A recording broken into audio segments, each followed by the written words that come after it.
welcome to Beyond the Shelf. I'm Dawn. I'm Jenny.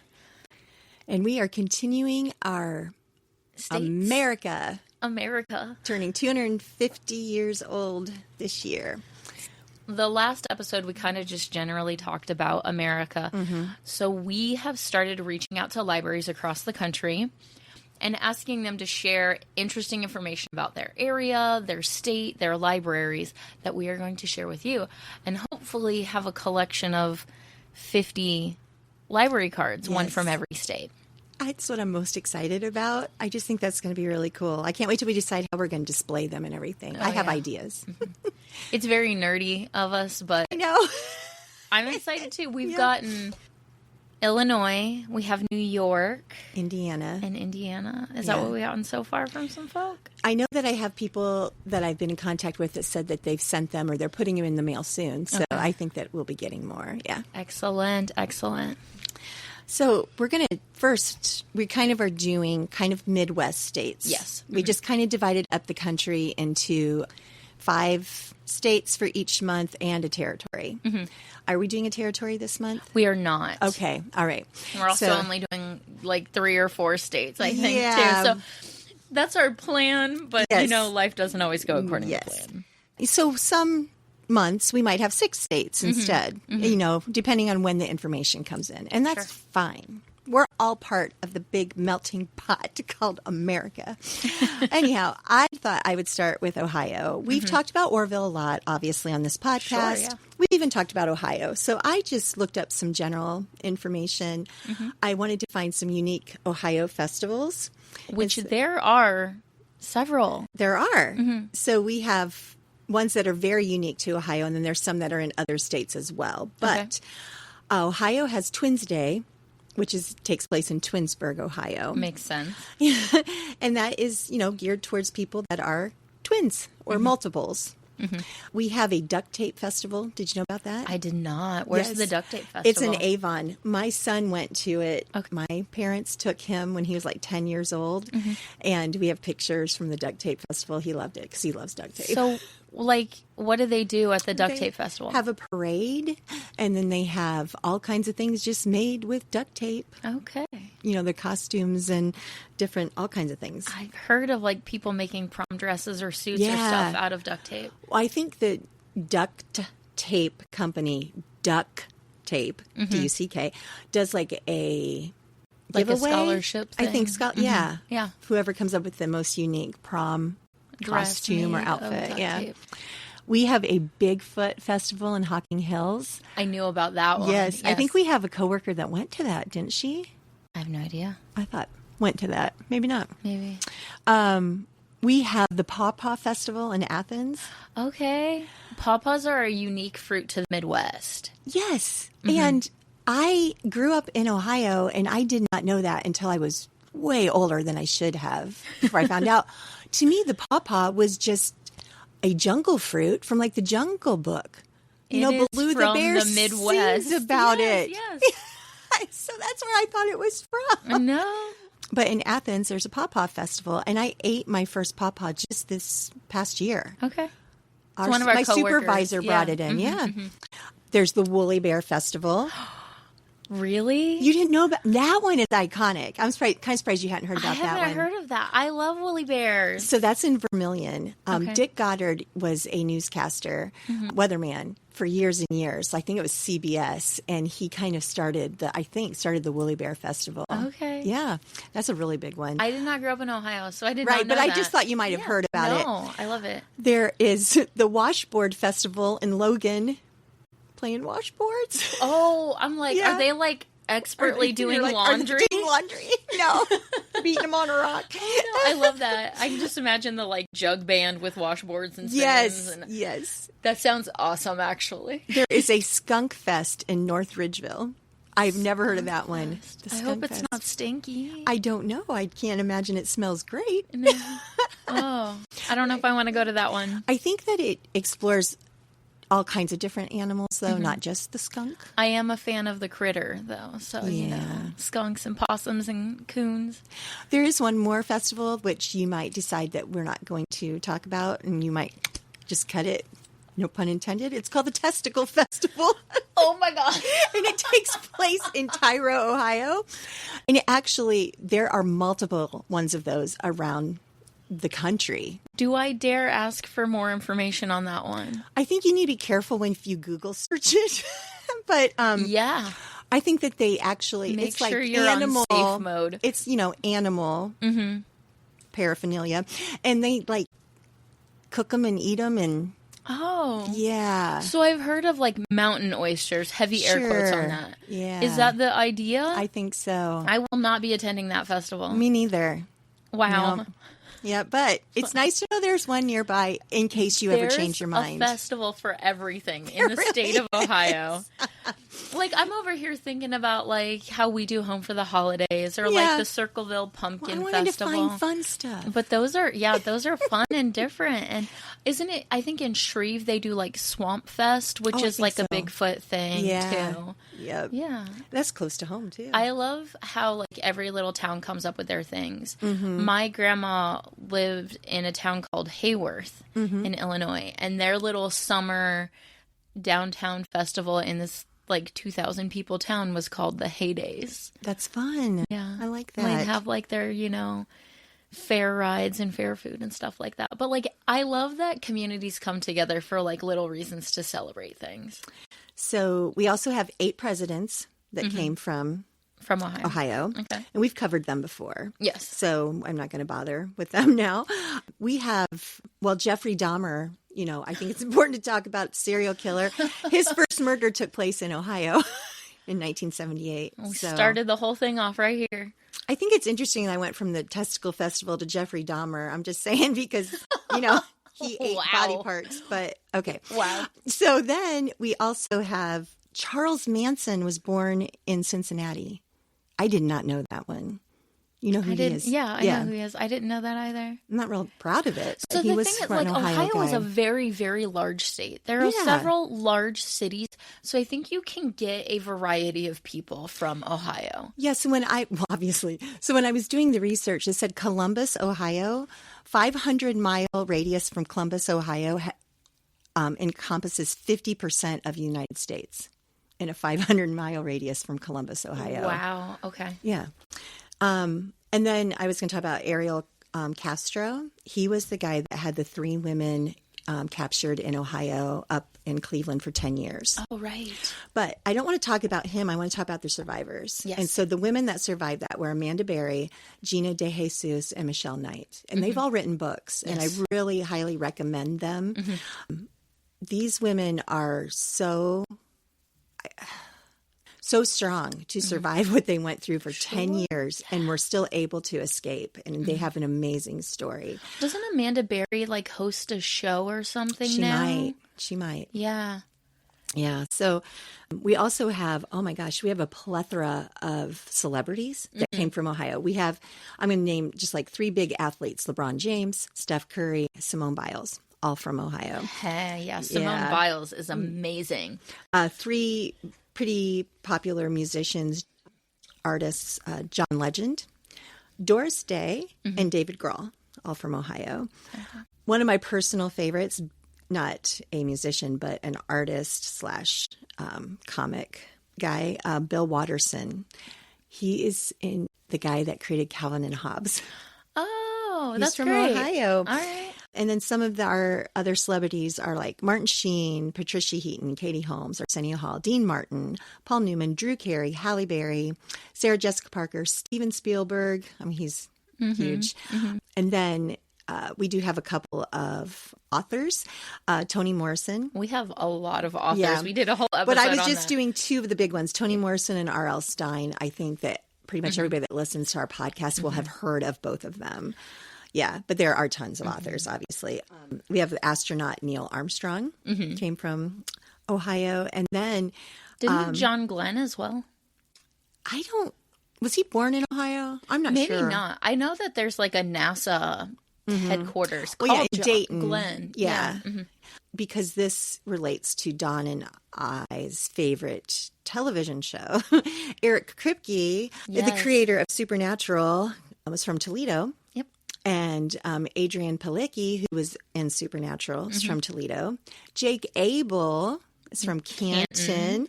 Nate Torrance Is a Wayne County boy. Yes, and all of those people were from Supernatural. So those are my quick Ohio facts that maybe some of you have heard of some of them, maybe you haven't. Maybe you learned something new. Maybe. I learned a few things just now. Good. Wow. Ohio is very diverse. I have really come to actually love Ohio since Yay. moving here. And we love you. Oh, thanks, State of Ohio and Thanks, Jenny. Ohio. So then I have info from Indiana and Kentucky as well. And you have Illinois. I do. Do you want me to do one more and then you do Illinois? Or? Sure, yeah. Okay. Pick a direction. I will go, well, I'll go south and I'll go to Kentucky first. I talked to Amanda Cook. She is the manager at the Floyd County Public Library, the Eastern Branch in Floyd County, Kentucky. I am going to read you a couple of the direct quotes that she sent to me in her email. This is from Amanda. People often put down and degrade Kentucky, especially Eastern Kentucky, without truly knowing it. Too often they see stereotypes instead of stories. But for the people who live here, raise their families here, and pray here, this place is home in the deepest sense of the word. Eastern Kentucky is rich in faith, resilience, and love. It's where neighbors show up for one another, where traditions are passed down through generations, and where strength is learned early. The mountains don't just surround us, they shape us. I just thought that was beautiful. That is phenomenal. I just got chills. I love that. Yeah, she is obviously very proud of her area in Kentucky, and I am so proud of that too, because my heritage is pretty much from Floyd County. My mom grew up in a place called Hen Pen. It was a holler. Which sounds like somebody made it up for a children's book. Yeah, it's a holler, like Butcher Holler in Kentucky. And so that's why I contacted this particular library. And Amanda was very accommodating and kind to send things to us.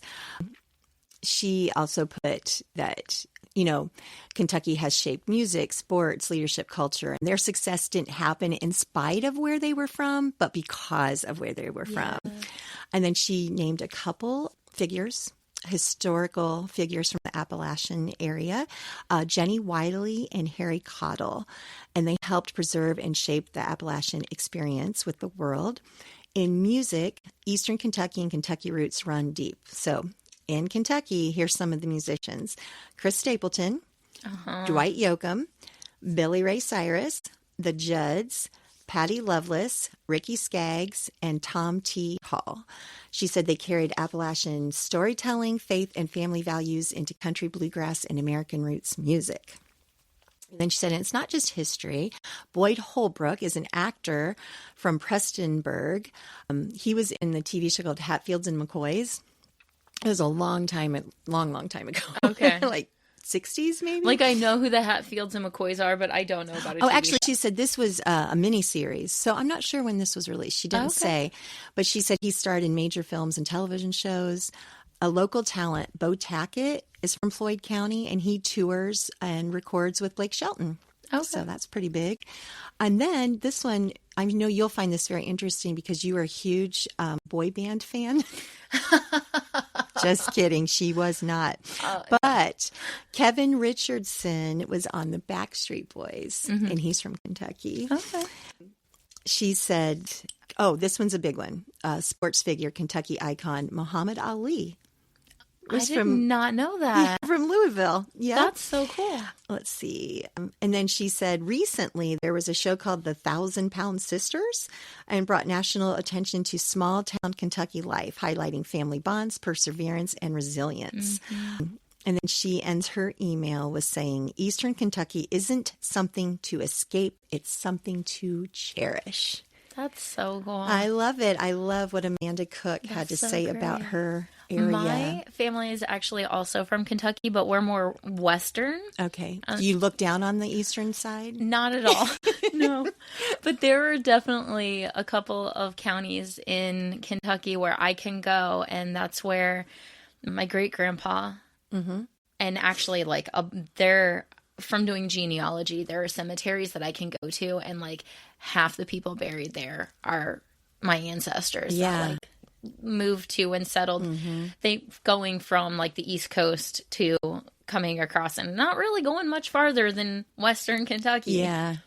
Yeah. Somehow my grandpa went to Illinois, but he went too far. he Not went too a far. little bit, He went farther. a little bit further. Yeah. But a lot of my family is also from Kentucky. Is literally so beautiful. It is. It really is. It's Yeah. beautiful country. My mom has told me many times, you ought to just go down and visit aunt and uncle, blah, blah, blah, whatever their names are. I don't know them. I've never met them. But there is no doubt in my mind that if I said, I'm Geraldine's daughter or Lola's granddaughter, they'd be like, come on in. And they would feed me and take care of me. And, you know, Genuinely, the hospitality when my great aunts and unparalleled. uncles, when my great aunts and uncles have come up and visit when I was a kid, like I just remember like so much just life in my grandparents' house and like plates of food Oh, yeah. and just not exactly knowing who people were, but knowing you were surrounded with love. Yeah. Yeah. We are not going to dig up this footage, but we have we have recordings of like my mom's brother would, like get out his guitar and my grandpa too, I believe, and they would just play guitar and everybody would sing. I know there's a recording of young Jenny singing a song, and I think that might have taken place in Florida, but this was my Kentucky roots. Yeah.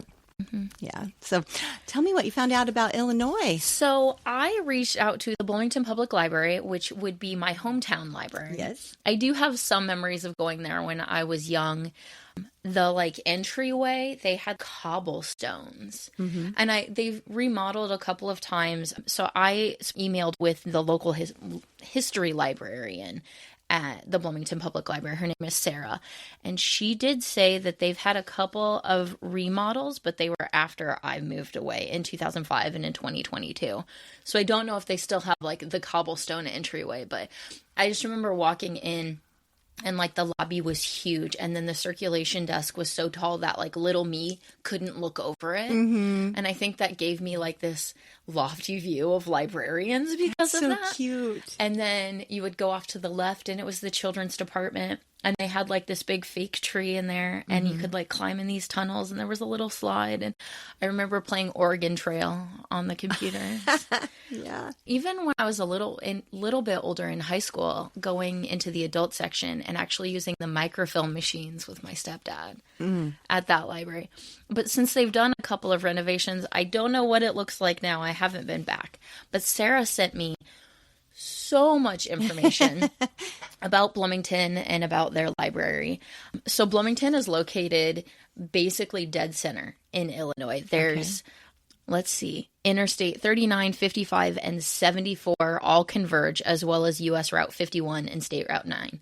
So if you look on a map, it kind of looks like a star with all these like highways and roads coming in. One thing I didn't know that she shared with me is that the county that Bloomington is in, it's called McLean County. The land area is larger than the entire state of Rhode Island. So I grew up in a county that was bigger than Rhode Island, which I was like, okay, didn't know that one. Some interesting, unique festivals. Every year they do the Festival of Trees, and this is a fundraiser for an organization called the Baby Fold, which is a weird name, but I think fold in the way of like a sheep fold. So they do like fostering, and they have like an alternative school for kids who are in need as well. So they do a fundraiser every year that benefits local families and children. I actually went to this past year.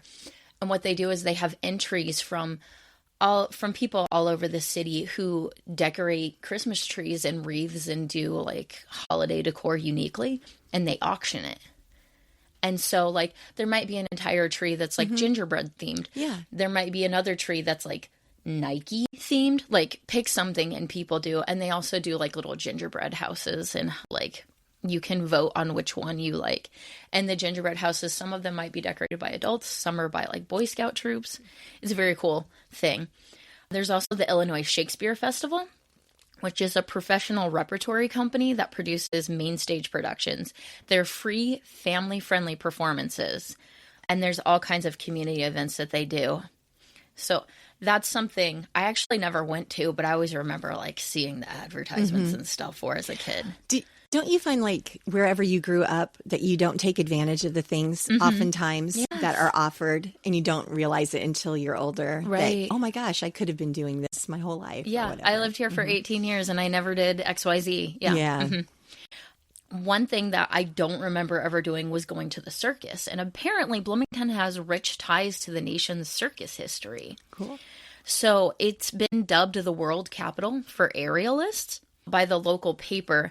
It was the center of activity for aerialist training and trapeze artists. So did you take trapeze artistry in high school? Absolutely not. Oh, darn. Oh, definitely no. So it's actually in Normal, which is Bloomington's like twin city, is Illinois State University. So they have what they call the Gamma Phi Circus, which was founded in 1929. And it's kind of like an honorary gymnastics fraternity. So they hold performances still to this day. I want to say it's in like the college's basketball arena that they do like a circus with these world-renowned aerialists, I guess. So some notable people from Bloomington are Dawn Geyser. Me, specifically. Yes. Hi. George Marshall, who founded State Farm. Okay. Adlai Stevenson, who was one of the governors of Illinois. He was a 2-time Democratic nominee for the U.S. presidency and ambassador to the UN from 1961 to 65. There's a couple other people on here that I didn't know of. Rachel Crothers, who's an American playwright and theater director. And then David Davis, who was a U.S. Senator and Associate Justice to the Supreme Court. So the thing about David Davis is the house that he lived in is a elementary school field trip location. Oh, okay. Like I have more than one memory, probably in Girl Scouts even, of going to the David Davis mansion. And it's just like, going to any other historical house. You like walk in and they tell you about the parlor and they tell you about the blood, whatever else. And so that one I knew and like remembered. And of course, because it's Illinois, Abraham Lincoln is like our guy. Your guy. We're the land of Lincoln. Yeah. So Lincoln actually practiced law in the 8th Judicial Circuit for over 20 years, and Bloomington was a part of that circuit. There's actually the courthouse downtown. There's a bench that has like an iron statue of Lincoln just sitting there with like his arm over the back of the bench. It's not copper. I have no idea what it's made of. I don't know. Did I say iron? You did. I'm just saying idea. because of do you think Lincoln would be sad that they're doing away with pennies? No, I never thought about it. I stumped you. I stumped the librarian. Yeah. So the Illinois Republican Party was established at the Bloomington Convention in 1856. And Lincoln gave this really passionate speech that is called the Lost Speech. And it's called that because there's no transcript of it. The story exists that like the reporters were so captivated by whatever Lincoln said that nobody wrote it down. So that's cool. There's that. Yeah. There's a couple of universities. So I mentioned Illinois State University, which is technically in Normal. So what I've heard is the reason that Normal was named Normal is because ISU was established as a teaching school. And at the time, those were called normal schools. Okay. And so it was interesting. The town of Normal with the normal school. Some folks you might have heard of who went to Illinois State would be Gary Sinise, Cloris Leachman, Jane Lynch, John Malkovich, Lori Metcalf, and Gary Cole. I've heard of all of them. Okay. The other university is Illinois Wesleyan, which was founded in 1850, which was like 7 years before Illinois State. And some folks from there, I actually don't even know how to pronounce this person's name. Bill Damashki? I don't know. Kevin Dunn, Frankie Faison, Richard Jenkins, Jackie Sikma, and Dawn Upshaw. So there's a few people. Yeah. That you might have heard of. I don't know if I know any of them. I don't know if I know those, but I knew Illinois State had quite a few people. Yeah. I actually, one of my high school friends went to Illinois State and he was in like theater. And he was roommates with one of the guys who was like the Try Guys from like College Humor or something like that. Yeah. Cool. If you're a millennial, you know what I'm talking about. I am not. So there's some cool things about my hometown. Yeah, that's awesome. So I actually got a hold of two libraries in Indiana. So I have some information from 2 different libraries. First one I'm going to talk about is Batesville, Indiana. And the director there is Kim Porter. And she gave me a lot of interesting information about Batesville. One of the first things is Batesville is home of the Batesville Casket Company, which began in 1884. And they are home of Hillrom, Hillrom, which you've probably seen because they manufacture a lot of hospital equipment. I mean, you might not think about it, but if you've ever been visiting anybody in the hospital, you'll see that on the beds and stuff. I just know that when she said that, it made sense to me. Okay. And she says that the residents joke in Batesville that they take people from the cradle to the grave.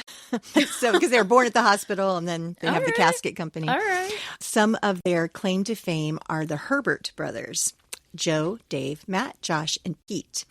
They won a commercial for the Doritos contest in 2009. So we're going to have to look that up, maybe put a link to that. A Doritos commercial? Doritos contest in 2009. Yeah. And then they became famous for their creativity, and they've also done commercials now. They were called the Herbert Brothers. Mm-hmm. They've also done commercials for Pepsi and GoDaddy, and apparently they've created some board games. So we'll have to look into that too. Another unique area, she said, is the Weberdings Carving Shop. William Weberding Sr., he has made commemorative plaques to portraits of the presidents and their wives and sports celebrities, and a unique custom furniture since 1942. And the carving shop is a must-see attraction for visitors in this area. So if you ever make it to Batesville, make sure you look up Weberding's Carving Shop. There's a neighboring town called Oldenburg, and they have something called the Freudenfest every July, Freudenfest. They have very strong German heritage in Batesville. Okay. And in extension of Batesville, she said, we wouldn't want to forget the Sisters of St. Francis in Oldenburg. Nestled in the beautiful village of Spires, this convent began in 1851, thanks to the missionary spirit of St. Theresa Hackelmeyer and Father Francis Joseph Rudolph. And these sisters founded Oldenburg Academy and Marian University in Marion, Indiana. And then she said one restaurant that is very like award-winning historic building that people, and it's like German restaurant, is the Sherman Restaurant and Inn, and it's been running since 1852. Wow. Yeah. It's longer than Illinois State University. Yeah. By 5 years. That's Batesville. And then I also talked to Amanda. I had it. No, not Amanda. It was Jana. Okay. Sorry. I'm like, Amanda's not right. It's Jana Barnes. Sorry, Jana. So I got to interrupt you because I looked up the Herbert Brothers. Yes. HerbertBrothers.com. Yeah. They have like all their commercials, but at the bottom with their contact information is like each brother and their title and their email address. So Joe is the creative entertainment officer. Josh is the battle space commander. They gave themselves great names. Dave is the secret weapon. Pete is the lead word wrangler, and Matt is director of imagination. And then apparently their friend Connor is the Duke of Sales. Okay, Connor. So these guys are having fun. Yeah. And they did the #1 Super Bowl ad in 2009 was their Doritos ad. We'll have to look that up and link that. Fun. Yeah. It's on the HerbertBrothers.com. That is so cool. So the last one, I got a hold of director Jana Barnes in Winchester, Indiana. Why did I choose Winchester, Indiana? Because my favorite television show, Supernatural, the brother's last name is Winchester. So I just went for it. And hey, they loved it. Yeah. Didn't they send us a picture of their staff? And it was like 6 of them, and it was so cute. Yes, they have an adorable staff. She was a huge X-Files fan. So she told me I need to be looking into that. And she'll look into Supernatural. So this is Winchester, Indiana. Mm-hmm. Let's see. What did she tell me? Okay, so Winchester is known for 3 major things. 1, the Winchester Speedway, which is called the world's fastest half mile. Oh. We have a friend, April, she might know all about that. She might have been there. Oh, yeah. And they're known for Wicks pies, Wicks pies. We looked locally trying to find a Wicks pie, and we could not find one. Their website says they have some available in Wayne County. So in Apple Creek and Fredericksburg. I'm going to continue the hunt. I'm going to try to find some Wix pie. And if we find it and taste it, we're going to rate it on the podcast. We'll let you know. And then they're also known for Silvertown. Silvertown, town spelled with an E. I think it's a place that buys and sells silver and gold. So those are the three major things that Winchester is known for. Mm-hmm. She also said that Winchester is the hometown of Robert Wise. He is the Academy Award-winning director of West Side Story and The Sound of Music. Awesome. He was born in Winchester, September 10th, 1914. So that's a pretty big claim to fame, in my opinion. Also, she said that the primary industry in Winchester is glass container manufacturing. Like ball jars or not? I think she sent me a link and I didn't have a chance to click on it. Okay. So I apologize. Glass container manufacturing. Yeah. Okay. So that's pretty cool. But then I thought this was really interesting because I've seen both of these. Marlene King is the writer of the movie Now and Then, and it came out in the 90s, I think. Mm-hmm. And it was based on her life growing up in Winchester. And it has Demi Moore is in it, and Melanie Griffith and Rosie O'Donnell. So it was a pretty big deal movie. But she also wrote the TV show Pretty Little Liars. I'm sure you've heard of that. Yeah, it's based on a book series. Yeah. So Marlene King wrote that book, and so that's also their claim to fame. So thank you, Jana Barnes, for sharing all that info. I think the thing that we have learned today is that it doesn't matter where you come from. Like, these big names come from small towns. Yeah. Bloomington might be the biggest town we've talked about today because the population's like 78,000 or something. Yeah. Most of the libraries that we're contacting are smaller libraries because we feel like they're probably more likely to respond. And also, I think that we'll relate to them more because our service area is like 8,000 to 10,000 people. Yeah. So we're looking to connect with libraries. But I would like to I want to give a shout out to Orville because as I've been researching some of these libraries, they also have 8,000 to 10,000 people, but their circulation is only maybe 100,000 a year. Mm. Ours is like 500,000. I mean, we have a huge circulation. Mm-hmm. We have great readers in our community and great supporters of our library, and we appreciate them so much. And I just am shocked there was one, and I don't remember what state it was, but it was like a community of 10,000 people, and they circled only 40,000 in a year. I'm just imagining people, like one person only checking out 4 or 5 items a year. Right. We have people who check out 4 or 5 items a day. Yeah. Like several times a week. Yeah, exactly. Yeah. So it makes me very appreciative to our community. Yes. And what the support that we have and how people still love our library. Print is not dead. It's also, as we've talked to some other libraries, there are some very cool things that they are doing that I am excited to share, like collaborations with their communities that they do. Yeah. Yes, this has been so much fun. Dawn and I are really going to enjoy this year's podcast, and I hope everyone does too. Feel free to contact us at the library. If you have a connection to a library in another state, let us know, and we would reach out to them. We've had some staff who told us about libraries in Vermont, Colorado, California. And then you were Illinois. And then I'll be reaching out to the one in South Carolina for when we live there. So, it's very exciting to us. So, we're going to wrap up this podcast by saying, what do we have going on in February? Well, the Winter Olympics are coming, and so the Children's Department is embracing the Winter Olympics. Okay. So every week in February, they'll have some different activities. The first week is a scavenger hunt, and then the second week there will be a Olympics-themed craft. Week 3, I'm curious to see how that's going to go. There's an Olympic Library Games. Oh, I wonder if it's like Mr. Lemoncello's Library Olympics. Oh, I was thinking of like bobsledding down the stairs. Okay. Maybe not that. In a cart. The last week will be a flag game, since there are countries from around the world who participate in the Olympics.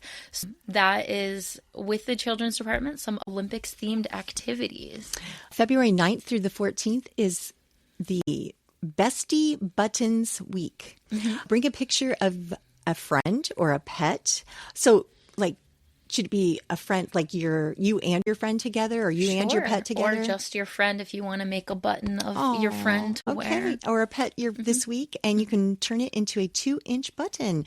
And they just come, when you come in, go to the reference desk. This is not the just information a children's desk. thing. It's for all ages, so you can go to the information desk and we'll help you turn your picture into a button for your bestie. I have like a little group of besties. I'm going to have to do that. Okay.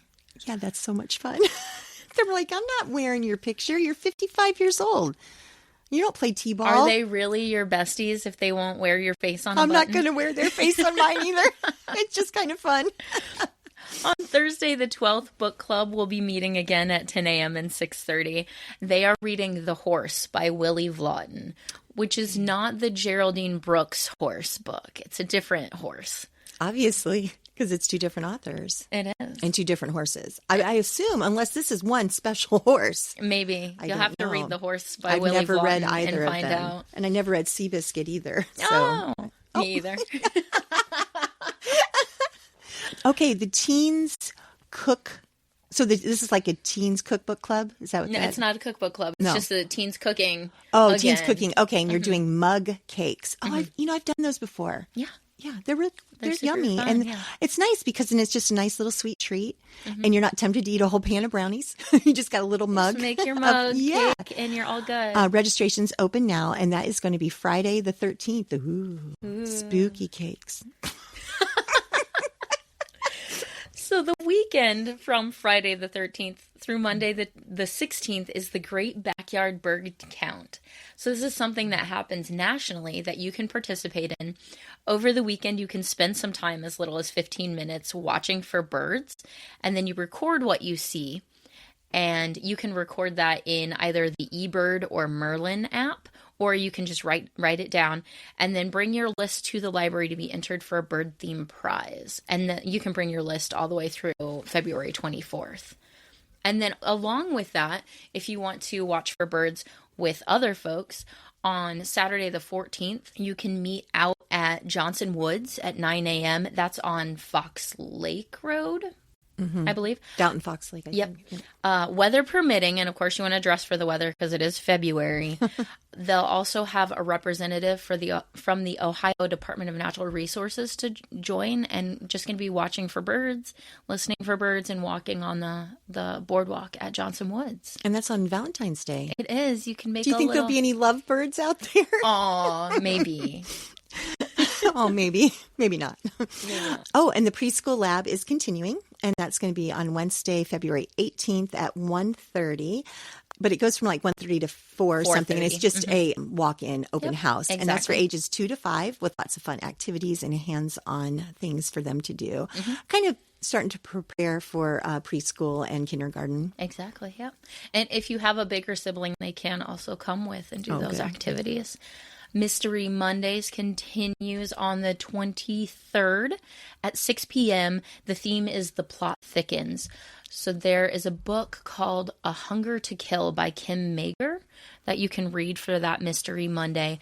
And the author is actually going to be joining that evening for discussion about that book. Our Jennifer, who puts this together, was so excited when she responded, said, yeah, I'll come. Yeah, That's the author really is cool. just from Ashland, so Yeah. she emailed back and said, hey, I'm free, sure. Oh, the Brick Builders is coming back, and that's starting on February 26th at 4 p.m. That's grades kindergarten through 6th grade. Registration starts February 12th. And then that is also going to be February 26th, March 5th, and 12th. Is that just the only 3 times that they'll do the Brick Builders? So, yeah, they do Brick Builders in sessions of like 3 weeks in Kind a of row. like story time. Yep, Okay. exactly. Very good. And then we're going to end the month with speed puzzling on Saturday, February 28th at 11 o'clock. Registration starts on February 14th. Get a team of 4 people, up to 4 people. It's like if 2 people want to do it, or if one person wants to do it on their own, they can. And you're going to compete to complete a 500-piece puzzle. These have been pretty popular, haven't they? They have, yeah. March 21st is the date for, this is going to be, I think, our 5th year doing. Is it really? I believe Wow. it is. Our 5th year doing our local author festival. We have a lot of returning authors.